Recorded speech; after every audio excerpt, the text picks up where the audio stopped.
నమస్తే, welcome to Suman TV. నా పేరు వలి. లైవ్ కాల్లో జాయిన్ అయ్యారు సైకాలజిస్ట్ డాక్టర్ అర్చన గారు. మేడంతో మాట్లాడదాం. అర్చన గారు నమస్తే అండి. నమస్తే అండి. అర్చన గారు, గత 4-5 రోజులుగా సాఫ్ట్వేర్ ఇంజనీర్ల ఆత్మహత్యల ఘటనలు జరిగినాయి. పేపర్లో మనం చూస్తూనే ఉన్నాం. విజయారెడ్డి, ఆ సాఫ్ట్వేర్ ఇంజనీర్ టీం లీడర్ కూడా తన 2 పిల్లలతో కలిసి రైల్వే ట్రాక్ మీదకి వచ్చి చర్లపల్లి స్టేషన్ దగ్గర గూడ్స్ రైలు కింద పడి ఆత్మహత్య చేసుకున్నారు. విజయలక్ష్మి అనేటువంటి ఇంకొక మహిళ తనకు పెళ్లి కావట్లేదని చెప్పి అది మరి మానసిక ఒత్తిడికి గురైపోయి హుస్సేన్ సాగర్లో దూకి ఆమె ఆత్మహత్యకు పాల్పడినటువంటి పరిస్థితి ఉంది. ఇక 3వ కేసు, ఒక సాఫ్ట్వేర్ ఇంజనీర్ అతను పని ఒత్తిడి తట్టుకోలేక ఇంట్లోనే ఫ్యాన్కి ఉరేసుకుని చనిపోయాడు. ఈ ముగ్గురు కూడా ఈ వారం రోజుల వ్యవధిలోనే జరిగాయి. ముగ్గురు కూడా ఆత్మహత్యలు చేసుకుని చనిపోయినటువంటి పరిస్థితి. ఎందుకు మేడం సాఫ్ట్వేర్ ఇంజనీర్లు అంటే అంత ఎక్కువ టెన్షన్స్ ఉంటాయా? అంత మైండ్ మీద తీసుకున్నటువంటి అంత భారం ఉంటుందా? ఎందుకు వాళ్ళు మాత్రమే ఈ విధంగా బలవన్మరణాలకు పాల్పడుతున్నటువంటి పరిస్థితి ఉంది? రైట్. అయితే సాఫ్ట్వేర్ వాళ్ళకే స్ట్రెస్ ఉంటుందా, సాఫ్ట్వేర్ వాళ్ళే సూసైడ్ కమిట్ చేస్తారా అంటే కాదండి. ఇప్పుడు మనకి అంటే లైమ్ లైట్ లోకి వచ్చిన కేసెస్ మాత్రమే అవి. చాలా కేసెస్ అంటే డాక్టర్, నేను విన్నాను 4 hours బ్యాక్ ఒక డాక్టర్ కూడా సూసైడ్ కమిట్ చేసుకుంది అని చెప్పి, గజియాబాద్ లో ఒక 3 యూత్ కూడా సూసైడ్ కమిట్ చేసుకున్నారు అని చెప్పి. సో అయితే ఇక్కడ మనం చూడాల్సింది ఏంటి అంటే ఈ 3 కేసెస్ లో కూడా స్ట్రెస్ అనేది ఫ్యాక్టర్. సో స్ట్రెస్ అనేది చాలా ప్రిడామినెంట్ రోల్ ప్లే చేస్తోంది కాబట్టి మరి ఈ 3 కేసెస్ లో 2 కేసెస్ లో ఎవిడెంటల్ గా కనిపిస్తోంది వాళ్ళు విపరీతమైన స్ట్రెస్ చాలా రోజులుగా లోన్ అవుతున్నారు. వాళ్ళ ఫ్యామిలీ మెంబర్స్ కి కూడా షేర్ చేసుకున్నారు. అయితే అలాంటి సందర్భాల్లో మరి అది ఈ సూసైడ్ కి దారి తీసింది అనేది మనకు కనిపిస్తోంది. అండ్ ఫస్ట్ కేసు లోపల మనకి ఎటువంటి ఆధారాలు కనిపించలేదు, ఎందుకంటే ఫ్యామిలీ మెంబర్స్ ఎవరు మాట్లాడినా కూడా చెప్పట్లేదు అని చెప్పి నేను న్యూస్ లో విన్నాను, చదివాను. కాకపోతే మనం ఓన్లీ సాఫ్ట్వేర్ ఇండస్ట్రీలోనే ఉంది అని దీన్ని పరిమితం చేయలేమండి. అంటే వరుసగా జరిగేసరికి చాలా మందిలో డౌట్ వస్తూ ఉంది. అంటే వాళ్ళకి టార్గెట్స్ ఉంటాయి, తర్వాత షిఫ్ట్లు ఉంటాయి, విపరీతంగా వాళ్ళు కూర్చున్న సీట్లో నుంచి లేవకుండా ముందు సిస్టమ్ పెట్టుకుని గంటలు పనిచేస్తూ ఉంటారు టార్గెట్ రీచ్ కావడం కోసం. సో అదేమన్నా ప్రభావం చూపిస్తుందా అని? ఖచ్చితంగా అది అంటే స్ట్రెస్, ఖచ్చితంగా స్ట్రెస్ అంటే ప్రభావం చూపిస్తుంది. అంటే కంటిన్యూస్ గా ప్రెషర్ అనే దానికి ఎవరైనా మనిషి గురవుతూ ఉంటే అది మనం ఎక్కువ కాలం తీసుకోలేనప్పుడు ఏం చేయాలో తోచని పరిస్థితుల్లో మనిషి డెఫినెట్ గా స్ట్రెస్ తర్వాత సాడ్, దాని తర్వాత ఒక డిప్రెసివ్ స్టేట్ కి లోన్ అవుతారు. ఓకే, కానీ అలా ప్రతిదానికి సూసైడ్ అనేది మార్గం కాదు. ఎందుకంటే ఇప్పుడు మనము ఆ 31 year old అతని కేసు తీసుకుంటే అతను జాబ్ జాయిన్ అయ్యి 2 months అవుతుంది. 2 months అయినప్పుడు అతను ఏదో మరి బ్యాక్గ్రౌండ్ మనకు తెలియదు. అంటే ఒక సైకాలజిస్ట్ గా మాకు కొన్ని ప్రోటోకాల్స్ ఉంటాయి. అంటే కేస్ హిస్టరీ తెలియకుండా, అతని బ్యాక్గ్రౌండ్ ఏది తెలియకుండా మనం ఒక పర్సన్ ని లేబుల్ చేయలేము, జడ్జ్ కూడా చేయలేము. సో అతని హిస్టరీ అంతా చూసుకుని ఉంటే అతను బేసికల్ గా చిన్నప్పటి నుంచి సెన్సిటివా, అతనికి స్ట్రెస్ హ్యాండిల్ చేసే కండిషన్ లేదా, అతను ప్రతిదానికి తొందరగా రియాక్ట్ అవుతాడా, ఇంపల్సివా, ఇవన్నీ మనం కన్సిడర్ చేయాల్సి ఉంటుంది. ఎందుకంటే ఒక XYZ అనే ఒక 3 వ్యక్తులు ఉంటే ప్రతి వ్యక్తి అదే పరిస్థితికి అలాగే రియాక్ట్ అవ్వదు. ఎందుకంటే ఇప్పుడు ఆ కంపెనీలో కొన్ని వేల మంది పనిచేస్తూ ఉంటారు, అందరికీ అదే లెవెల్ ఆఫ్ స్ట్రెస్ ఉంటుంది. సో ప్రతి వ్యక్తి అలాంటి అవుట్కమ్ లేకపోతే అలాంటి రియాక్షన్ ఉండదు కదా. సో ఈ వ్యక్తులు ఎందుకు అలా చేస్తున్నారు? సో వాళ్ళ ఫ్రెండ్స్ కానీ ఫ్యామిలీ మెంబర్స్ కానీ సో గమనిస్తూ ఉండాలి. సో ప్రతి పర్సనాలిటీని అనలైజ్ చేస్తూ ఉంటే ఇలా సెన్సిటివ్ పీపుల్ ఉన్నారా, ఇంపల్సివ్ పీపుల్ ఉన్నారా, తొందరగా రియాక్ట్ అయ్యే వాళ్ళు ఉన్నారా, సో అలాంటి వాళ్ళని మనం ఎలా సరిదిద్దుకోవాలి, వాళ్ళని ఎలా ఓర్పుగా మార్చుకోవాలి, అప్పుడు ఇలాంటి వాటిని మనం అరికట్టచ్చు. That is more important. అంటే వాళ్ళు తీవ్రమైనటువంటి ఆ ఒత్తిడికి గురవుతున్నారు, చాలా అంటే మదన పడతా ఉన్నారు, బాధపడతా ఉన్నారు, ఒంటరిగా కూర్చుంటా ఉన్నారు. సో ఇలాంటి వాళ్ళని ఎట్లా గుర్తించాలి? ఆ స్ట్రెస్ని రిలీఫ్ కావటం కోసం కుటుంబ సభ్యులు ఏం చేయాలి? దాని గురించి ఏం చెప్తారు మేడం? సో ఇప్పుడు మనం మాట్లాడుకున్నట్టు విజయలక్ష్మి గారి కేసులో అయితే ఆ కేసులో ఎవ్వరికి అసలు మచ్చు కూడా తెలిసే అవకాశం లేదని అందరూ చెప్తున్నారు. సో అది కంప్లీట్ మన క్లూలెస్ కేసు. సో వేరే 2 కేసుల్లో తీసుకుంటే కనుక ఒక అమ్మాయి కేసు లోపల నాకు తెలిసిన ఇన్ఫర్మేషన్ మటుకు ఏంటంటే ఆ అమ్మాయి మ్యారేజ్ ప్రపోజల్స్ రిజెక్ట్ అవుతున్నాయని, లేకపోతే తల్లి ఒంటరిగా ఉండిపోతే ఎలా అని. సో అమ్మాయి చాలా థాట్స్ నెగటివ్.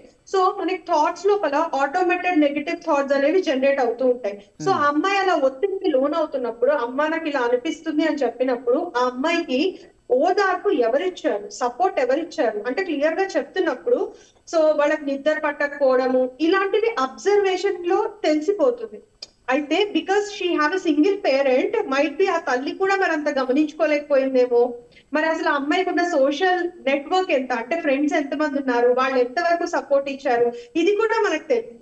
సో ఎవరైనా కనుక ఇట్లాంటివి జరుగుతున్నాయి కాబట్టి ఇప్పుడైనా మనం సమాజంలో మనకు తెలిసిన వాళ్ళు ఎవరైనా అలా ఫీల్ అవుతుంటే దయచేసి వాళ్ళకి మనము సపోర్ట్ గా నిలబడి చక్కటి మాటలు చెప్పి జీవితంలో మనం ఏదైనా సాధించవచ్చు. హ్యాపీనెస్, పీస్, మనం ఎంత చదువుకున్నా, ఎంత సంపాదించినా, ఎంత ఉద్యోగాలు చేసినా దేనికోసము అంటే ఒక పూట తినడం కోసం, చక్కగా నిద్రపోవడం కోసం, బట్టలు వేసుకోవడం కోసం, ఈ బేసిక్ నీడ్స్ కోసమేనండి. ఇవన్నీ ఉంటే చాలు, మిగిలినవన్నీ సెకండరీ. సో ఇది మనం ప్రతి సెకండ్ అలా స్ట్రెస్ తీసుకున్న వాళ్ళకి రిమైండ్ చేస్తూ ఉండడం చాలా ఇంపార్టెంట్. ఇది మన క్లోజ్ అంటే ఎవరినో కాదు, మన చుట్టుపక్కల ఉన్న వాళ్ళని మనం చేయగలిగితే చాలు. సో ఈ రెస్పాన్సిబిలిటీ మనం ఎవ్రీ పర్సన్ తీసుకోగలిగితే society itself will change. That is more important. Okay. అంటే అలాగే ఆ సాఫ్ట్వేర్ అబ్బాయి కేసు తీసుకున్నాము, అతను క్లియర్ గా ఫ్యామిలీ మెంబర్స్ కి చెప్పాడు, ఎక్స్ప్రెస్ చేశాడు స్ట్రెస్ తీసుకుంటున్నాను అని. సో అతని నేచర్ తెలిసిన వాళ్ళు బెటర్ ఫ్యామిలీ మెంబర్సే ఉంటారు. అతను తీసుకోగలరా తీసుకోలేడా, సో వాళ్ళు ఎలాంటి ఫీడ్బ్యాక్ ఇచ్చారు అనేది మనకు తెలియదు. చాలా వరకు మేడం వీళ్ళు ఆత్మహత్య వరకు వెళతారు, అసలు ఈ లోకాన్ని వదిలిపెట్టేసి వెళ్ళిపోవాలన్న డెసిషన్ తీసుకుంటారని కుటుంబ సభ్యులు కూడా తెలియదు ఆఖరి నిమిషం వరకు కూడా. సో కాబట్టి ఎవరు కూడా అరే మన వాడు అలా చేయలే, అలా ఎందుకు చేసుకుంటాడులే అనుకుంటారు కదా డెఫినెట్గా. సో వాళ్ళ ఆ స్టేజ్ వరకు వెళ్లకుండా ఉండటం కోసం ఏదో ఒకటి చేయాల్సినటువంటి అవసరం ఉంది ఫ్యామిలీనే. అయితే దీంట్లో 2 కేసెస్ ఉంటాయండి. ఒకటి అంటే ఒక సైకాలజిస్ట్ గా చెప్పాలి అంటే మనం ఫ్యామిలీ హిస్టరీ చెక్ చేసుకుంటాం ఎప్పుడు కూడా. అంటే జెనెటికల్ గా ఫ్యామిలీలో ఎక్కడైనా సైకలాజికల్ హిస్టరీ ఉండుంటే వీళ్ళకి ఇలాంటివి వచ్చే ఛాన్సెస్ ఉంటాయి. అది రూల్ అవుట్ చేసుకోవడం చాలా ఇంపార్టెంట్. అప్పుడు మనం ఇంకా జాగ్రత్తగా ఉంటాం, సెన్సిటివ్ గా ఉంటాయి. లేదు ఇంపల్సివ్ బిహేవియర్ అంటే చిన్నప్పటి నుంచి చిన్నదానికి కూడా చాలా ఎక్కువగా ఓవర్ గా రియాక్ట్ అవుతారు అంటే వీళ్ళు క్షణికావేశానికి లోనయ్యే ఛాన్సెస్ ఉన్నాయి. అప్పుడు కూడా చుట్టుపక్కల ఉన్న వాళ్ళు జాగ్రత్త పడాల్సిన అవసరం ఉంటుంది.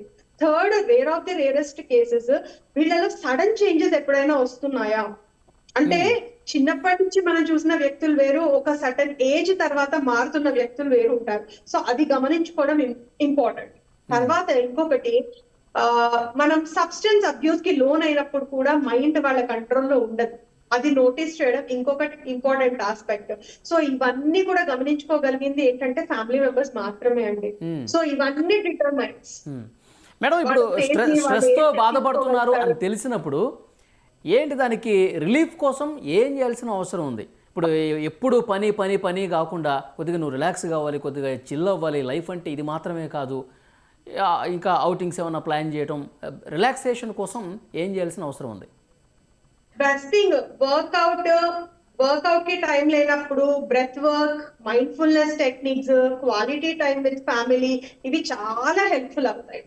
ఏం చేయక్కర్లేదు, సాయంత్రం పూట బాల్కనీలో కూర్చుని ఒక కప్పు టీ, ఒక కప్పు కాఫీ, ఒక గ్లాస్ మంచినీళ్ళు మీ ఫ్యామిలీ మెంబర్ తో తాగినా కూడా అన్నిటినీ వదిలేసి అది చాలా రిలీఫ్ ఇస్తుంది.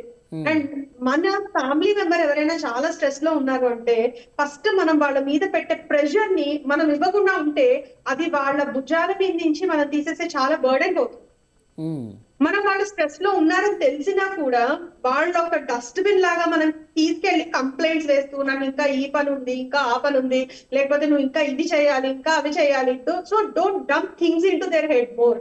అది ఇంకా వాళ్ళలో స్ట్రెస్ ని యాడ్ చేస్తుంది కదా. సో మీకు ఏమన్నా చేతనైతే వాళ్ళ నుంచి తీసేసే ప్రయత్నం చేయండి, యాడ్ ఆన్ చేసే ప్రయత్నం చేయకండి. అది మీరు చేయగలిగేది. సో వాళ్ళకి వాళ్ళు చేసుకునేది ఏంటి అంటే వాళ్ళకి వాళ్ళు చేసుకునేది ఏంటంటే self love, self healing. So మీరు నిజంగా ఎవరైనా స్ట్రెస్ కి లోన్ అవుతున్నారు, మీకు మించిన బరువు ఎత్తుతున్నారు, వదిలేసేయండి. ఎవరి కోసం మీరు ఏమీ చేయక్కర్లేదు, మీకోసం మీరు బతకాలి. మనం బతుకుతున్న దేనికి అంటే ఒక పూట అన్నం తిన్నా కూడా చాలు, that's more than enough. Basic needs are important, తర్వాత మిగిలిన ఏవైనా కూడా. ఓకే. అదొక్కటి గుర్తుపెట్టుకుంటే చాలు.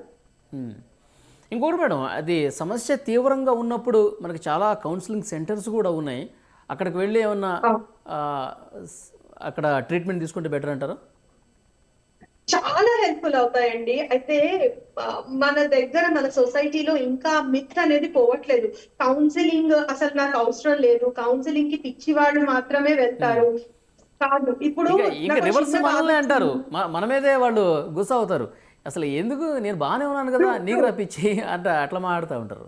అవును. సో పిచ్చి వాళ్ళకి అసలు ఎవరు కౌన్సిలింగ్ చేయలేరు కదా. మాట ఉమ్. వినే వాళ్ళకి మనం మాట చెప్పగలుగుతాం. మాట వినని వాళ్ళకి కౌన్సిలింగ్ ఏం చేస్తాము? సో అది ఫస్ట్ జనాలు అర్థం చేసుకోవాలి.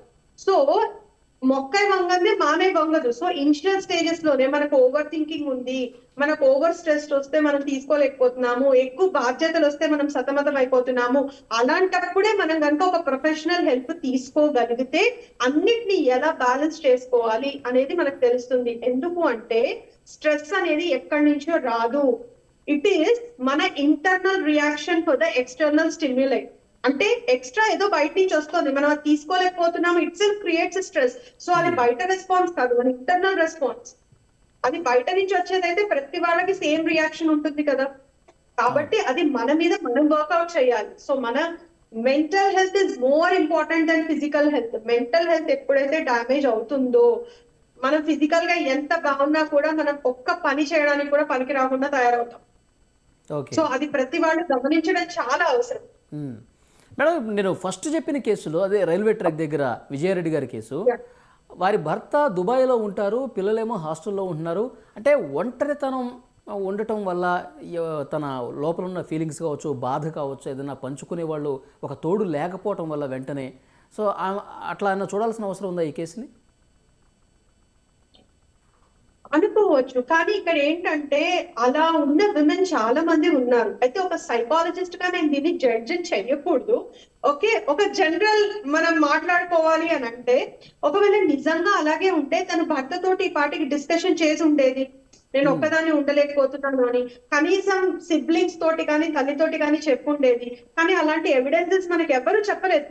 తను అలా సఫర్ అవుతోంది, లోన్లీగా ఉంటుంది అని ఎవ్వరూ మనకి ఇప్పటిదాకా చెప్పిన ఎవిడెన్సెస్ లేవు. అది um. First point. Second point, నిజంగా అంత లోన్లీగా ఫీల్ అవుతోంది. తను దుబాయ్ వెళ్ళి ఉండొచ్చు, పిల్లల్ని కూడా తీసుకుని దుబాయ్ వెళ్ళి ఉండొచ్చు.